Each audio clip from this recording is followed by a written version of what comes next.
Bapak Ibu, saya dipesan melalui pesan singkat WA, Pak Kiai tolong jangan bahas nasab, sensitif. Faya ashabal fadilah, hadaratil mukarramin, para kiai, para alim, para ulama, para ajengan, wabil khusus Rais Syuriah PCNU Kabupaten Cirebon, mata'anallah bituli hayati, beserta seluruh kesepuhan pimpinan pondok pesantren yang hadir, dia dari Kabupaten Cirebon, Ketua PCNU yang berhalangan hadir tetap kita hormatin biar NU di Kabupaten Cirebon makin mantap berjaya.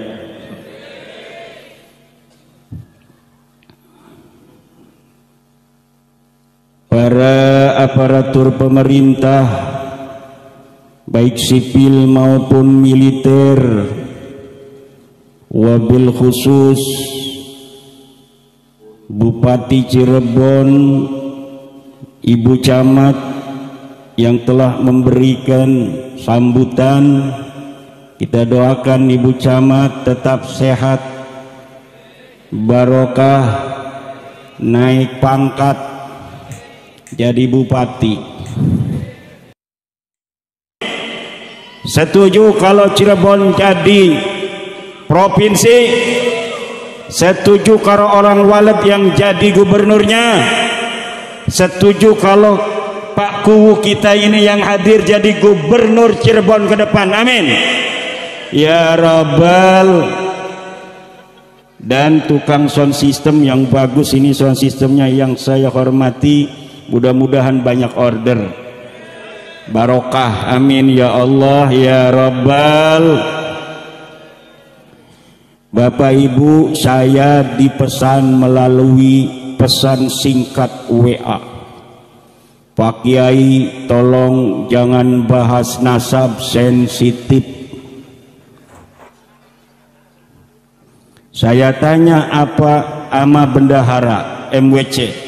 Saya tadi habis makan di rumah bendahara, kata saya, siapa itu yang SMS jangan bahas nasab?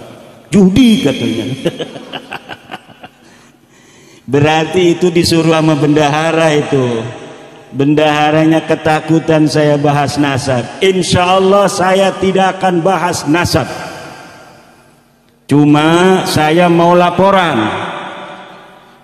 Tadi sejak semalam saya di pesantren Megu, dilanjutkan pagi di pesantren Benda Kerep, dihadiri oleh para kiai-kiai Benda Kerep, Kiai Muayyad, Kiai Abdurrahman, Kiai Muhammad, Kiai Ahmad bin Hasan, juga dihadiri oleh Keraton Kanoman, dihadiri oleh Keraton Martasinga, dihadiri oleh Pustakawan Keraton Kanoman, dihadiri oleh Nakobah Auliaut Tis'ah Kiai Ilzamuddin dari Madura, juga dihadiri oleh Ketua LP3SN Kiai Abdul Hanan Ihsan, Lembaga Pencatat Nasab Wali Songo.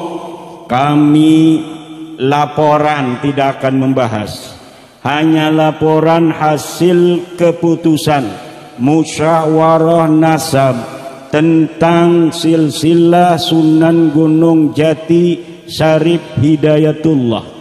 Diputuskan pas maghrib, dari mulai malam di Megu, dilanjutkan di Benda Kerep dari mulai pagi sampai pas adzan maghrib, ditutup oleh doa Kiai Muayyad. Hasil keputusannya dibacakan oleh Kiai Haji Ahmad bin Hasan. Diputuskan bahwa silsilah Sunan Gunung Jati Syarif Hidayatullah bukan ke Ba'alawi tapi ke Musa Al-Kazim.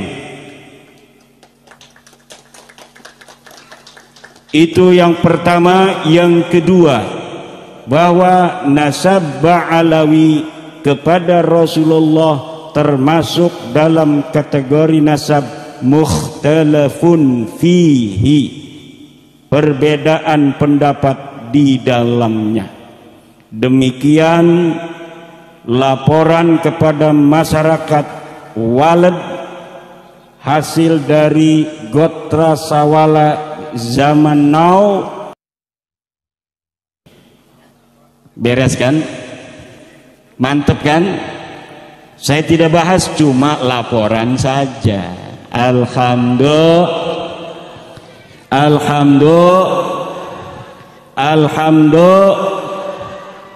ibu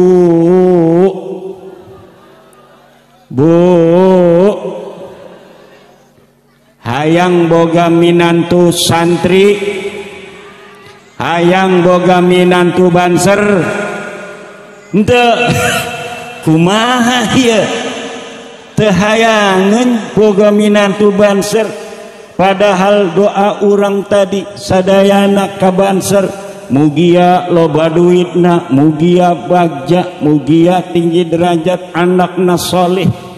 Ibu-ibu, zaman sekarang kita cari menantu harus hati-hati. Banyak orang yang kelihatannya ganteng, banyak orang yang kelihatannya bawa mobil, tetapi ternyata tidak menjanjikan keimanan dan kesalehan bagi keturunan kita sampai hari kiamat. Dengerin MC, cari suami yang saleh. Jangan mikirkan apakah dia sudah punya istri atau belum, jangan. Yang penting saleh. Apakah anaknya udah 6, apakah istrinya 1 atau 2, jangan. Yang penting saleh. Buat apa punya menantu jejaka lamun teu boga duit? Betul. Buat apa punya menantu jejaka kalau enggak soleh? Tolong ibu-ibu cari menantu soleh, cirinya pakai sorban putih, pakai jubahnya pelatnya merah, sarungnya putih. Insya Allah ibu camat, itu adalah calon menantu yang soleh. Amin ya robbal. Lah ini begini nih contohnya nih.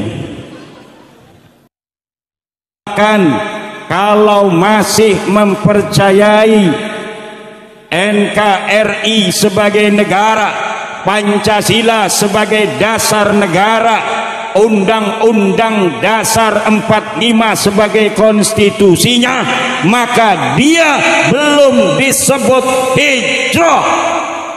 Tapi kalau dia sudah tidak mengakui lagi NKRI, tidak lagi mengakui Pancasila, tidak mengakui lagi UUD 45, ingin menegakkan syariat Islam di bumi Indonesia dengan cara mengganti NKRI menjadi negara khilafah, baru dia disebut orang yang sudah hijrah.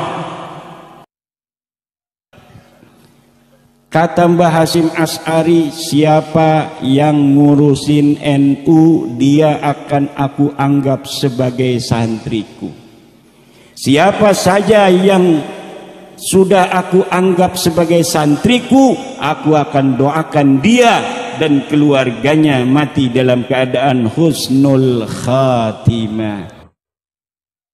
Maka para kiai, para ulama kita, satu doa yang tiada pernah ditinggalkan setiap saat, setiap waktu, yaitu doa husnul. Kata kiai, kalau orang pernah berada di hadapan seorang kiai yang makbulun indallah wa mahfuzun wa mu'tanan bihi wa araf, maka hanya dengan getaran barokah dekat dengan kiai itu, insya Allah dia akan mati dalam keadaan husnul khatimah. Maka kebahagiaan yang tiada tara kalau kita hidup di kampung, ditakdirkan oleh Allah untuk mudah menghadiri acara-acara riungan tetangga. Kita pegawai negeri, di sela-sela kita sibuk di pegawai negeri, kita menyempatkan waktu untuk hadir riungan tetangga kita yang haul ayahandanya. Kemudian kita duduk, kemudian ada kiai yang berdoa, kita amin aminan, kita satu majlis dengan ulama itu, ulama yang makbulun indallah. Maka mungkin segala kebaikan yang pernah kita lakukan yang belum diterima karena tiada keikhlasan, dengan kita berada satu majlis dengan orang yang dicintai oleh Allah, dengan itulah mungkin Allah akan memberikan kasih sayang, husnul khatimah dan ampunan untuk kita semua. Ketika Pak Kiai yang berdoa itu korupsi doa, kena sayang pada kita, dia diundang untuk haul mendoakan sahibul haul almarhum, tapi yang hadir dia doakan, Allahumma ij'alna wa auladana wa azwajana wa dhurriyyatina wa tullabana wa tullabana wa tullabana min awliyaikal muqarrabin wal ulama'il 'amilin ar-rasikhin al-'abidin az-zahidin al-mutawadi'in al-maftuhin al-marzuqin al-mahbubin al-mujahidin at-tahirin. Amin. Paham gak paham dia amin aja, pokoknya lambene amin tapi matanya ngelihat pekakak ayam. Lama amat ya ini doanya, pekakak ayam udah dingin. Begitu saja insya Allah akan diterima oleh Allah subhanahu wa ta'ala, karena yang didengar oleh malaikat kalimat amin kita. Ketika kita amin, maka amin kita itu akan sama nilainya dengan doanya Pak Kiai itu yang membacakan doa untuk kita. Ketika ada kiai mau berdoa panjang, kemudian kita cukup amin, maka kita dianggap sama berdoa panjang dengan kiai tadi. Alangkah mulianya seorang alim, alangkah mulianya seorang ulama di sisi Allah, membina masyarakat menjadi tangga bagi umat untuk mendapat kasih sayang Allah, untuk menjadi tangga maghfirah bagi umat dengan keberadaannya sebagai pewaris daripada Nabi besar Muhammad sallallahu alaihi wasallam. Karena pewaris para nabi adalah para ulama. Al-ulama warasatul anbiya. Pewaris para nabi adalah ulama. Bukan Tubagus, bukan Elang Hamzah, walaupun dia keturunan daripada Kanjeng Sinohun Syarif Hidayatullah, keturunan Rasulullah. Kalau dia tidak berilmu agama, dia tidak akan mewarisi para anbiya. Eta ajaran urang, ajaran Wali Songo. Nasab bagi Wali Songo tidak ada artinya kalau amalnya jauh panggang daripada api, kalau akhlaknya tidak mencerminkan nasabnya. Kenapa pada tegang begini? Katanya nggak mau bahas nasab, ketelanjuran. Katanya saya dibilang kereng. Apa bahasa kereng itu ada nggak di sini kereng? Kereng eta jelema Cina. Atuh sarua be eta mah jeung sebelah Cina. Togmol eta mah budak. Saya lebih senang disebut budak kata orang Madura. Budak itu berarti kan masih muda, masih ngora. Ini ada yang salah di dalam ajaran-ajaran sekelompok orang tentang nasab. Di Wali Songo yang tahu nasab kecuali di keraton mungkin karena itu harus, Kalau yang sudah di luar keraton, biasanya dia mengetahui nasab kalau sudah dewasa, kalau sudah wajar mendapatkan nasab. Kadang-kadang satu keluarga itu nggak ada yang tahu nasabnya, padahal misalnya nasabnya dipajang di tembok, tapi dia nggak tahu sama sekali. Kenapa? Karena di antara mereka tidak ada yang mau nyantri. Ketika di antara mereka tidak ada yang mau nyantri, banyak yang tidak berilmu agama, banyak yang tidak saleh, oleh keluarga yang lainnya tidak diberikan nasab silsilahnya ke atas yang merupakan keturunan orang-orang yang saleh, sehingga dia tidak akan membawa dengan kerendahan akhlaknya, kerendahan luhurnya yang sudah mulia di hadapan Allah, di hadapan manusia. Tapi jika nasab sejak bayi sudah diberitahu kepada anak kita, hei engkau adalah seorang habib, hei engkau adalah seorang sayyid, hei engkau adalah seorang syarif, engkau adalah seorang elang, engkau adalah seorang raden, engkau adalah seorang tubagus. Kalau dia nanti sudah besar tidak bisa baca Fatihah acan, kumaha eta? Atau nanti dia jualan cilok, Raden beli cilok. Atau engke ge lamun maneh nanggeus jadi gubernur Cirebon kayak Jenderal Dudung, dia baru tahu kalau dia keturunan Sunan Gunung Jati setelah jadi legend. Setelah dia jadi legend, dia mengaku di hadapan publik, saya keturunan Sunan Gunung Jati. Manis ente? Manis. Nggak malu-maluin Sunan Gunung Jati, keturunannya jadi jenderal. Kalau jadi banser masih banser, jangan dulu. Kalau sudah naik jadi rayon, apa yang komandan rayon ya, komandan rayon lah, itu baru boleh. Tapi kalau masih anggota biasa jangan. Kalau sudah jadi komandan rayon boleh mengaku keturunan Sunan Gunung Jati Syarif Hidayatullah, atau keturunan Buyut Kuwu Sangkan.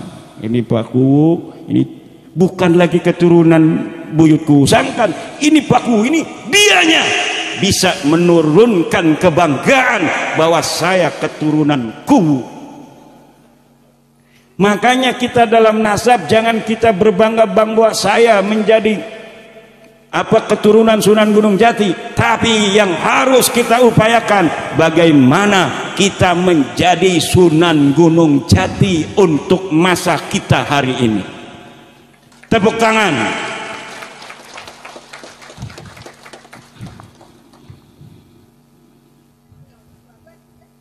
Tuh, pengen punya menantu yang soleh, yang begini mau?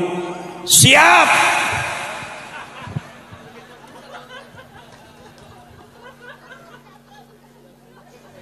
Alhamdulillah, menang Kang Raden. Ini oh ya lupa, ini ada teman saya sahabat yang tadi juga ikut dalam pembahasan nasab, Kang Raden Widyo Ajinata Negara, Kang Tubagus Nur Fadil, Kang Raden Hamzah, juga KRT Fakih Bira Hadidingrat dan lain sebagainya.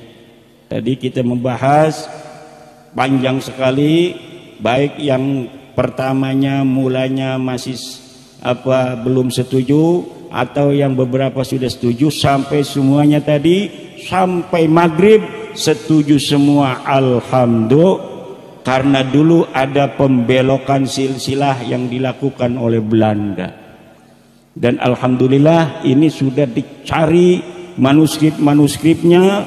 Tadi masing-masing ada yang bawa sekardus kitab, ada yang bawa manuskrip yang udah mau bulukan, yang satu bawa fotokopinya karena kalau aslinya itu dibawa maka akan robek.